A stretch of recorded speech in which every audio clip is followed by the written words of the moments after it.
At the mosque, ask your friends. Look in gatherings of occasions. Take recommendations. Seeing them in a shopping center. Maybe you can try and find out if you have someone with you. You have a cousin or someone or something like that, or they work there. Maybe you can get someone to indirectly ask them. Subhanallah, online you can even do that if you like, but just be cautious with people online. There are some matchmaking places, Muslim matchmaking places, that people have told me about them. I don't recommend them because unfortunately a lot of men go on there, they waste our sisters' time. But I mean, just be cautious and be careful. You haven't done any sin, it's not your fault. So inshallah, this is open. Now brothers and sisters, here are some important matters. If you've decided to get married and you know who you want to go and ask for right from the beginning, these are important matters that you've got to keep in mind that you want to find out about each other. Don't just jump into it with emotions and feelings because he's got a nice jawline, or his beard is like a lion, it's so beautiful and it just blows in the air, or a sister, mashallah, look at those eyes, look at those lips. No, brothers and sisters, all of this, look at that sweet talk, look at these things, brothers and sisters, they're later you can talk about them. That's when you get married, and these are things you keep to yourself. Every person has their own type of beauty. Not every man look at beauty in the same way, not every woman look at beauty in the same way. Everyone has their own sense of beauty. Wallahi, I know men who love nothing else but the neck of a woman. Would you believe that? That's what they love, that. Some people love the feet. Would you believe that? Do you believe me? You don't believe me? I don't care if you don't believe me, it's the truth. And there are studies about it, guys. And we live in times where people fall in love with their table and chair. Would you believe that? Yeah. They fall in love with their phone, they call it their wife or their husband. Wallahi. With animals. Sorry about that, but wallah, we live in these times, unfortunately. And one day I have to talk about this. Unfortunately, something as silly as that we need to talk about. I remember once a school wanted to visit the mosque. And they came along, we had some teenage girls with them, 15, 14. And the teacher goes, Vanessa, here. Stacy, here. Chair and table. Wallahi, he said chair and table. He says, we call them chair and table? He says, yeah. They identify as a chair and table. They took it seriously. Anyway, let's move on. So beauty is in the eye of the beholder. That's what I'm trying to say. Let's move on, inshallah. Now my advice to you when you talk, and we'll go through these, I'm going to give you 13 topics of discussion to plan to talk about, inshallah. You don't have to talk about them all at once. It's not an interrogation. Number one, what do you think of this? Number two, number three, number four. No, you don't have to do that. As you go and visit and you see her, and my advice to you is to visit her at her parents' house. Visit each other at family situations, because you get to know more about the person in their uncomfortable zone or the zone where everybody knows you. So what I'm saying is, get these topics, 13 questions or discussions to plan to talk in the course of getting to know that person. It's up to you which one you want to choose, how you want to say it, insha'Allah ta'ala. There's no easy way of opening up any topic these days, especially when you want to get married. Butterflies are in the stomach, you're nervous, you're sweating, right? One brother, he was so nervous, he didn't get to know this woman for so long, right? For more than one day. His mother said to him, she's good for you, son. He said, if you say she's good for me, I don't even need to look at her. So they go and do the wedding. The first time he saw her was on the wedding day. He was happy. On the night when they went home, he didn't know what to say because they haven't talked yet. So he kept looking upwards and sweating, and then he goes to her, so how's your mother? How's your mother? So this is why you need to talk and get comfortable a little bit in a supervised environment. Best to talk about yourself first. My advice to men is to talk about yourself first. Now obviously there are extrovert men, introverted men, there are shy men and outward men. Sometimes the women are like that. One time I was doing a marriage for a couple, and the brother, he looked shy. The sister, she was talking. And then I said, brother, yani, you don't always buy her flowers. Sometimes you can do some recreational activity with her. You know, buy some chocolates together. And then she jumped up, she goes, "Who told you I like chocolates and flowers, man?" That's how she says it. "I don't like chocolates and flowers." "What do you like?" He goes, "I like going on motorbikes, on skiing and all that stuff." I said, "Well, that's you all right with that?" He goes, "I love that." I said, go for it.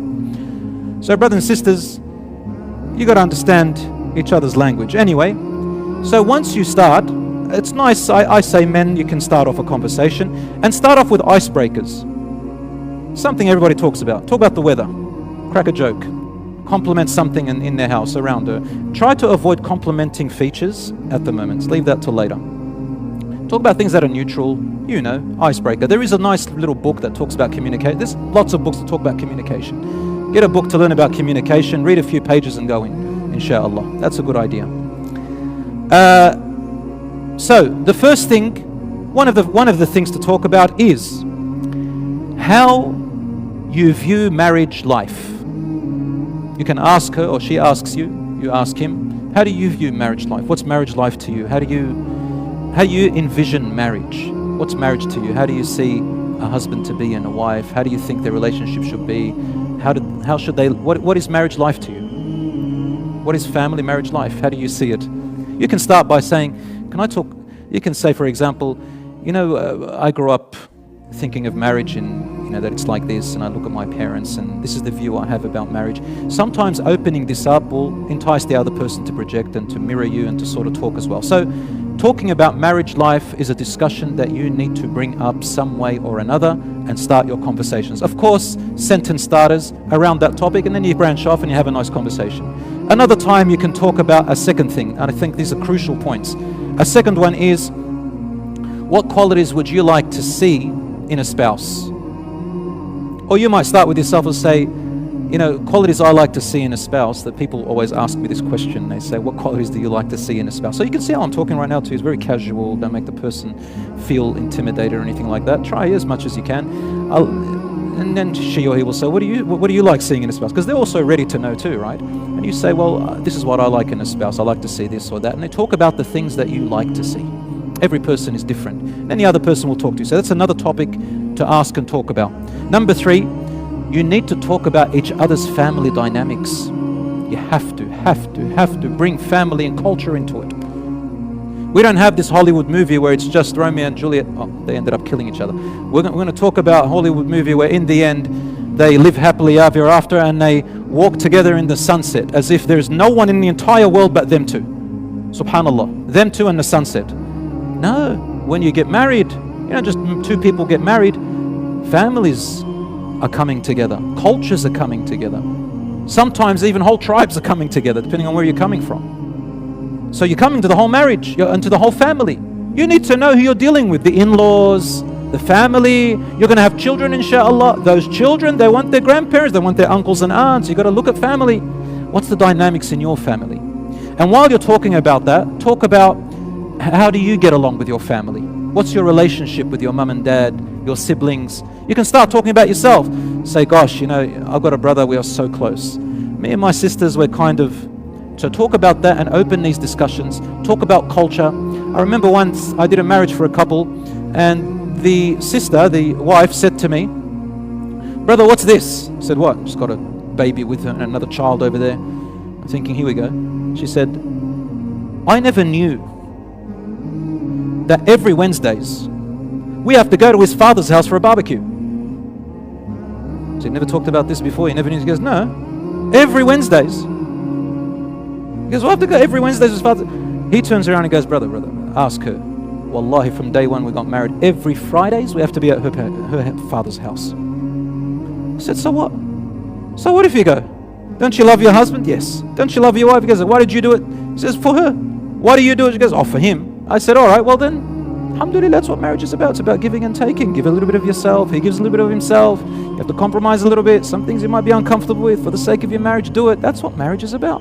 But anyway, you got to talk about these things. Culture. One brother said, I have this, a lot of brothers, they talk about this, subhanAllah, and that's another question, and that is about living arrangements. Living arrangements and family dynamics are very close. Some cultures are very strict, and they put pressure on the son that he and his wife, the daughter-in-law, must live with their parents. And this is a very hot topic for a lot of people. And I can tell you outright, brothers and sisters, that Islam does not recommend for couples to live, for the husband to pressure his wife in living with his parents or with anybody else.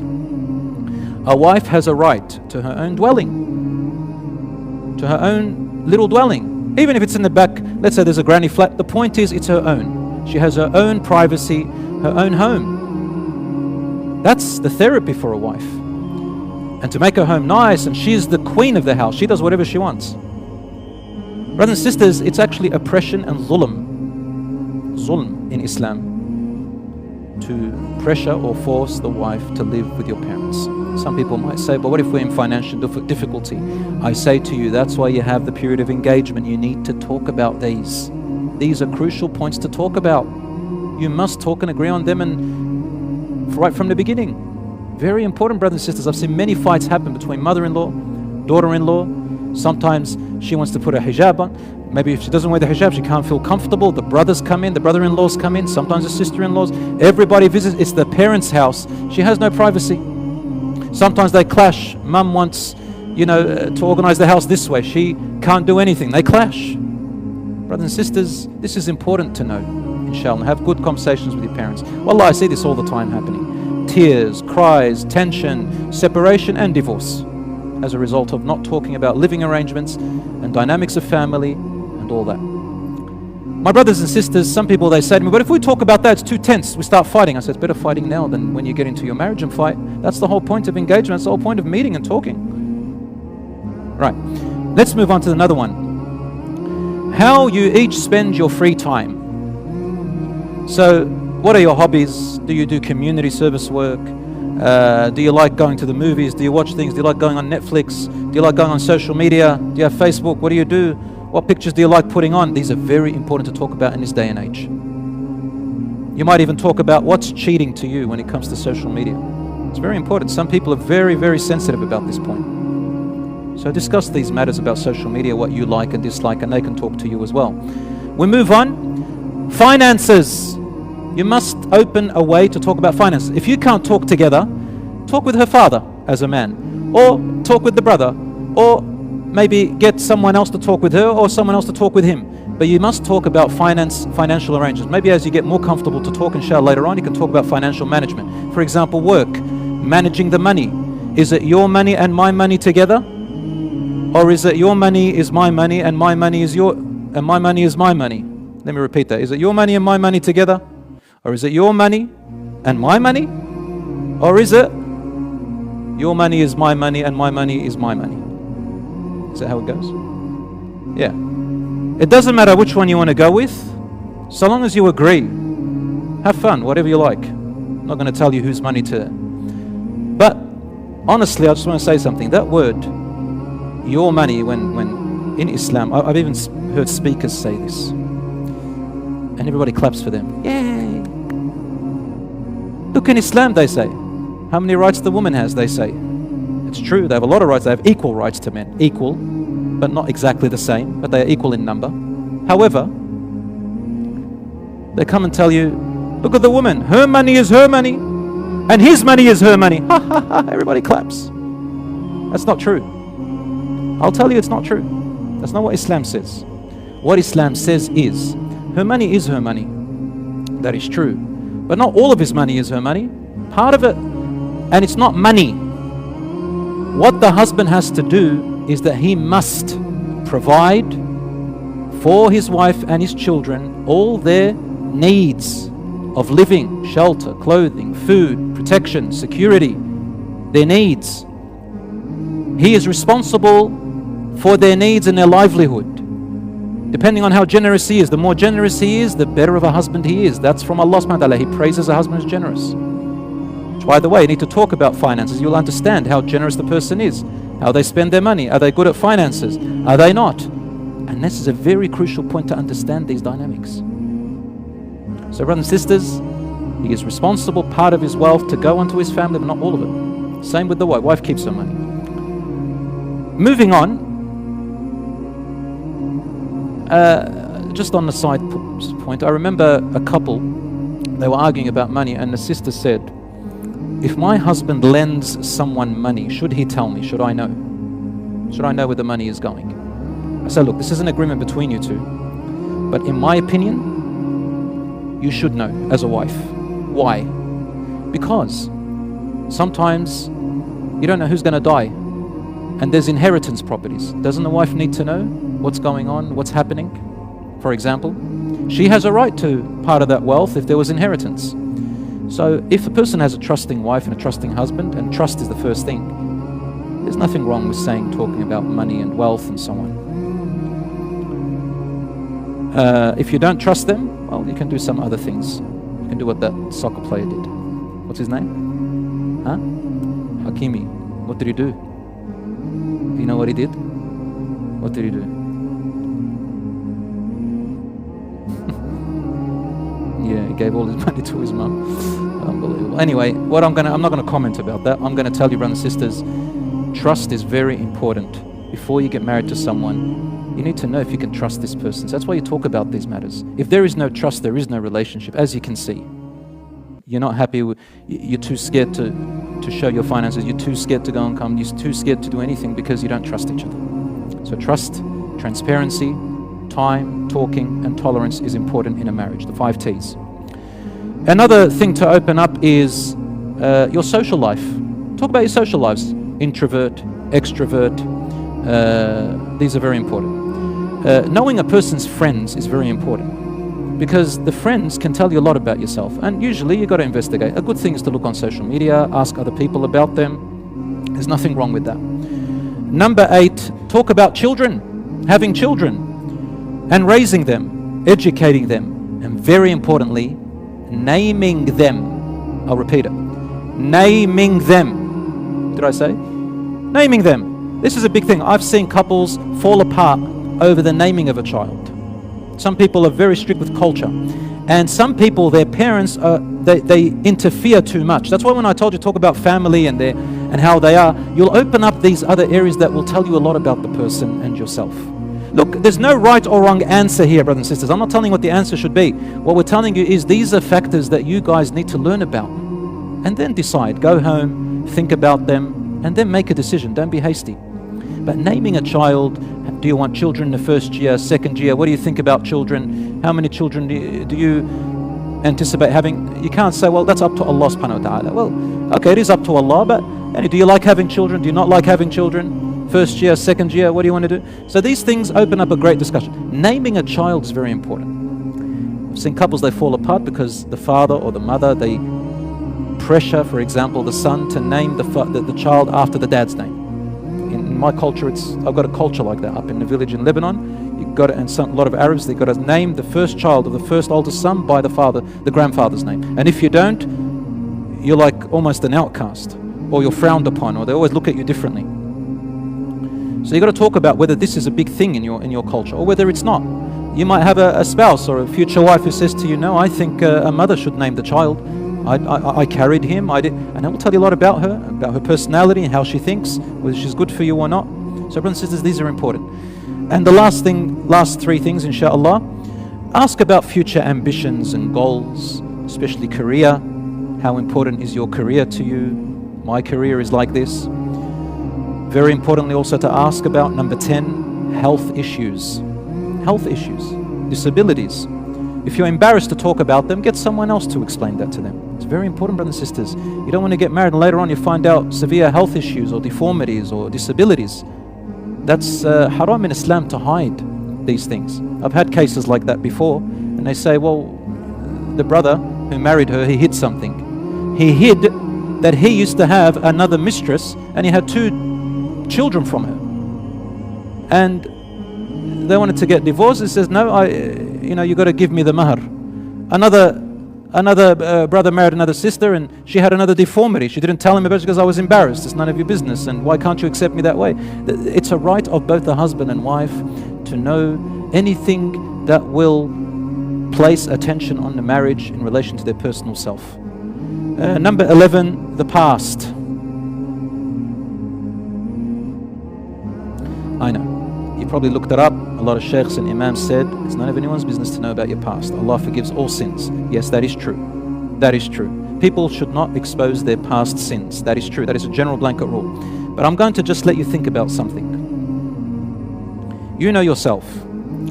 Some sins of the past are not that easy to just dismiss.